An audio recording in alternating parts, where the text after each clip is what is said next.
আসসালামু আলাইকুম ভিউয়ার্স। 2024 সালে এসে অনেকে বাংলাদেশ সেনাবাহিনীতে যোগদান করতে চান, এইচএসসি পরীক্ষার্থী এবং এসএসসি পরীক্ষার্থী, কিন্তু আপনার পয়েন্ট হলো 2.00।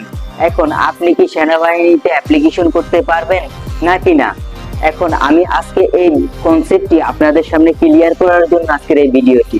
তো অনেকের ছোটবেলা থেকে স্বপ্ন থাকে যে আপনি একজন সেনাবাহিনীর গর্বিত সৈনিক হয়ে দেশ সেবায় নিজেকে নিয়োজিত করবেন, কিন্তু আপনার এসএসসি পরীক্ষাতে আপনার পয়েন্ট অনেক কম, যেটা দিয়ে আপনি মনে করতেছেন যে আসলে সেনাবাহিনীতে একজন গর্বিত সৈনিক হতে পারবেন না কিংবা সেনাবাহিনীতে অ্যাপ্লাই করতে পারবেন না। আসলেই কি তাই? তো আজকের ভিডিওটিতে আমি এ টু জেড আলোচনা করব যে আসলে কি আপনি 2 পয়েন্ট পেলে বাংলাদেশ সেনাবাহিনীতে অ্যাপ্লিকেশন করতে পারবেন নাকি না। তো শুরু করা যাক আজকের টপিকটি। তো 2024 সালে এবং গেছে যে দিনগুলো আছে, যে সালগুলো আছে, সেগুলোতে আপনারা যারা স্বপ্ন দেখেছেন বা এখনো দেখতেছেন যে আপনি সেনাবাহিনীর একজন গর্বিত সৈনিক হবে, 2 পয়েন্ট পেয়ে এসএসসি পরীক্ষাতে উত্তীর্ণ হয়েছেন, এখন কি আপনি সেনাবাহিনীতে অ্যাপ্লাই করতে পারবেন? আসলে আপনি বাংলাদেশ সেনাবাহিনীতে অ্যাপ্লিকেশন করতে পারবেন। বাংলাদেশ সেনাবাহিনী আপনার জন্য অনেক লাভনীয়, অনেক সুগঠিত একটা সুযোগ দিয়েছে। যেরকম একটি ছেলে এবং একটি মেয়ের স্বপ্ন থাকে যে সে বড় হয়ে নিজেকে সেনাবাহিনীতে চাকরি করে সে স্বাবলম্বী হবে এবং সেনাবাহিনীতে একজন গর্বিত সৈনিক হবে, কিন্তু তার পয়েন্ট কম থাকার কারণে সে আর সেনাবাহিনীর সৈনিক হতে পারে না কিংবা অ্যাপ্লিকেশন করতে পারে না। এখন এই বিবেচনা করে বাংলাদেশ সেনাবাহিনী একটা যে সুযোগ দিয়েছে সেটা আসলে অনেক আকাশ ছোঁয়া একটা সুযোগ। তো সুযোগটি হলো যে বাংলাদেশ সেনাবাহিনীতে টেট 2 তে আপনি সৈনিক পদে অ্যাপ্লিকেশন করতে পারবেন যদি আপনার এসএসসি পরীক্ষাতে শুধুমাত্র 2 পয়েন্ট থাকে। 2.00 হলে আপনি বাংলাদেশ সেনাবাহিনীতে অ্যাপ্লিকেশন করতে পারবেন। এখন দেখা যাচ্ছে যে আসলে বলবেন যে আসলে ভাই, টেট 1 এর সৈনিকের সাথে 2 এর সৈনিকের সাথে পার্থক্য কি? এই বিষয়টি অবশ্যই আসবে যে আসলে তারাও কি টেট 1 এর সৈনিকদের মতো কি পোশাক পাবে, ইউনিফর্ম পাবে, রাইফেল পাবে, তারাও কি গান পাবে, কিংবা সুযোগ সুবিধা দেয় টেট 1 এর সৈনিকদের, সেই সুযোগ সুবিধাগুলো পাবে?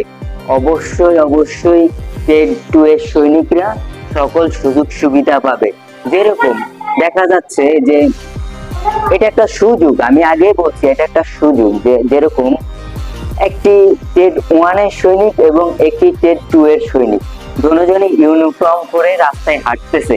এখন কেউ তো আর কিংবা জনগণ এসে তো আর জিজ্ঞাসা করবে না যে ভাই আসলে আপনি কি টেট 1 এর সৈনিক বা আপনি কি টেট 2 এর সৈনিক, এটা কখনো জিজ্ঞাসা করবে না।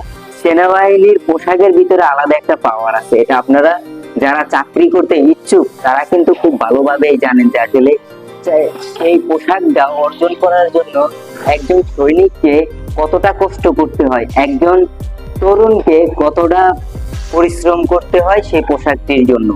তো সকল সুযোগ সুবিধা, বেতন ভাতা, রেশন ইত্যাদি ইত্যাদি, চিকিৎসা হইতে একদম যত ধরনের সুযোগ সুবিধা আছে, টেট 1 এর সৈনিকরা যেরকম সুযোগ সুবিধা পায়, টেট 2 এর সৈনিকরা ঠিক একই সুযোগ সুবিধা পাবে।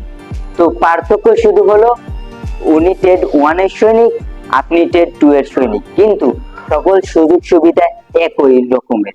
তো আপনি যদি 2 পয়েন্ট পেয়ে থাকেন, নিজেকে সাহস যোগান যে আসলে আপনি একজন সেনাবাহিনী সৈনিক হতে পারবেন। তো সামনেই টেট 2 এর যে অ্যাপ্লিকেশন আছে, যে নিয়োগ বিজ্ঞপ্তিটি আছে, সেটি খুব শীঘ্রই চলে আসবে।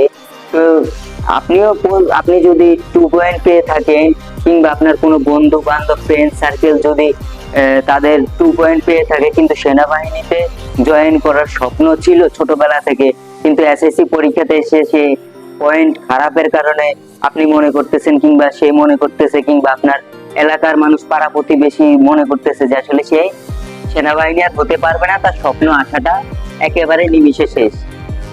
তা কিন্তু না।